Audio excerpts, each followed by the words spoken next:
So yan mga kaibigan, dito tayo sa ating event ngayon sa Baliwag Rancho Farm Resort. So ano to siya, boundary ng Baliwag Pulilan na to eh.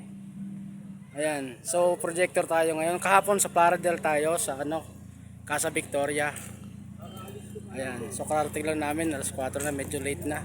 Ayan, dami ng bisita. Na-traffic kasi kami kanina sa sa Angat, may isang oras kami doon. Ayan, so magmamadali na kami, set up muna kami ng projector. Mga kaibigan, yung naging setup namin, wala kaming table. Yan, ito laptop ng client natin, laptop ni Madam.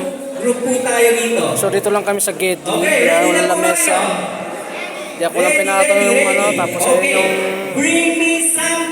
yun yung natin, projector, tapos yun sa harap ng yun lang. Yan, wala rin silang light and sounds. Bluetooth speaker lang gamit nila. Something useful. Meron silang photo booth. So kasama ko ngayon yung panganay ko, si Justin. An ATM with a cash. ATM with cash.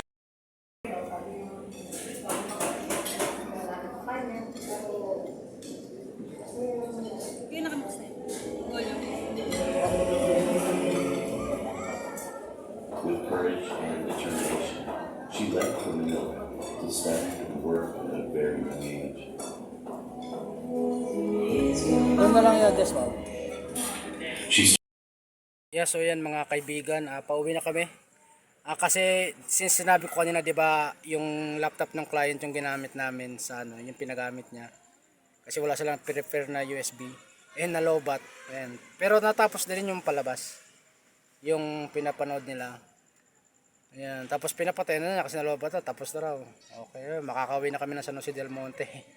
Pabor sa amin kasi 2 oras pa yung biyahe namin from Baliwag to San Jose del Monte. Yan, so medyo maaga ako pa yung 6:30 pa lang ngayon. Okay, alright. Yan, kita-kita ulit tayo bukas mga kaibigan. Pauwi na kami.